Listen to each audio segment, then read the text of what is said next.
do think that they're going to hit a cap, and eventually, like I think your view too is like mine, is that it's not going to be sustainable, and our jobs aren't growing substantially to the point where we can afford these crazy rent prices. So I think they're going to plateau and then eventually adjust.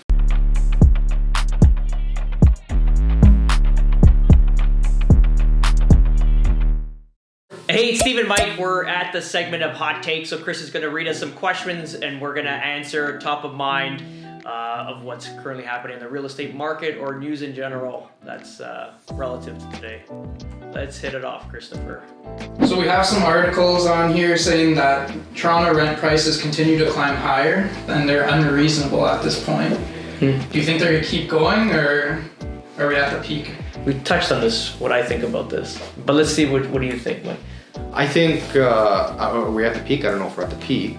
I do think that they're going to hit a cap, and eventually, like I think your view too is like mine, is that it's not going to be sustainable, and our jobs aren't growing substantially to the point where we can afford these crazy rent prices. So I think they're going to plateau and then eventually adjust. No, they're done. Yeah, no, they've capped. I think they're done, and they're going to start descending. And I think what's currently happening is that we know that current inflation, cost of living, everything that's currently happening right now, these tenants are going to stop paying their rent at some point. So I did a video about this. Landlord beware. Just landlord beware, because ultimately your tenants will stop paying your rent very shortly, because the necessity to living is going to be basically water and food, which would be the first thing that'll be used for and whatever earnings that they have, and also car insurance and car maintenance and car payments. So the last person to not get paid and that doesn't have like a real legal force behind them is more like hobby landlords that are 1, 2, 3 doors, something like this.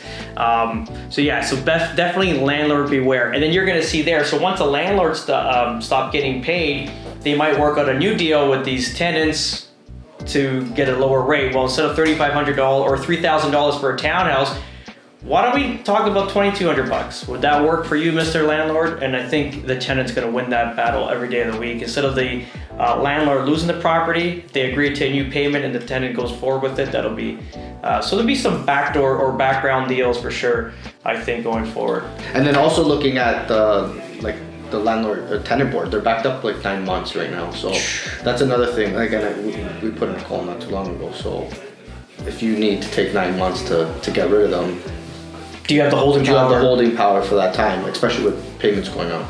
So that's another big factor. And that's a good thing about the U.S., to be honest, regarding their financial qualifications. When I bought that rental property, I had to show proof of at least 12 payments in a bank account associated with this property that I bought. So if it's $2,000 per month, they had to have $24,000 sitting in a bank account ready for this. And they wouldn't. It's not like you can take it from your line of credit and stuff into a bank account, because they're going to follow that trend between accounts. It's not like they can do that, because obviously you're collecting more debt. So basically it has to show cold hard cash in an account associated with that. So what that allows people to do is have holding power. If someone doesn't pay for six to 8 months, so they're going to be able to afford it because that money is set aside for it. But yeah, so that's my take. I know that's my take too. I think we're on the same page. Why am I so doom and gloomy? Every fucking conversation. It's always the reality. I promise you guys, I'm an optimistic person. I'm just telling what's happening. This is what it is. They're saying that their forged documents and credit scores are on the rise for the rental system right now. So where have they been? Whoever wrote that article. It's been forever. So it's something that is of course. You have clients that want to save the 1 month's rent and not pay your realtor to do the job for them, which is a huge mistake, because the amount of work a realtor has to do in order to screen a tenant and to kind of pull out some of the bullshit is time consuming, and you become like an investigator. So basically, and some slip through, don't get me wrong, I'm not perfect, but 95% of the time we find out the bullshit. We'll call all the past employment, look at where they work and all this stuff. It's just, and you kind of screen out the bullshit. And once you start asking for more information, tenants will get squirrely and then run away and say, hey, maybe this is not the right place, this guy's asking too many questions. So yeah, there's always been fraud, for sure, of course. And you can see also with the photocopy, especially the credit scores, a little bit foggy. Yeah, it's looks like it's been through a magnifying glass or something. So I always found that the second landlord was like the more reputable guy. The most recent landlord was like the guy that just wants to. Of course, yeah. The second guy tells you everything. Well, naturally. I mean, we we had a case like this recently. It's just like, yeah, of course. Like, even we were trying to unload tenants that of our rental properties here because we sold them. Not my specific, but clients. And people would ask you, like, you know, yeah, they're great, they're fantastic, never a problem, always paid on time. I didn't lie. They always paid on time, but they paid late. They always paid, but they paid late. So I didn't lie, but it was like, you know, we had to do a little bit of a white lie in order to get our client's property sold, that's our main focus. But for sure, yeah, you want to call the previous landlord. The second guy, yeah. the go-to guy. He's gonna spill the beans. Yeah. He's got nothing in the deal. How would someone just avoid that working with a realtor, you'd say?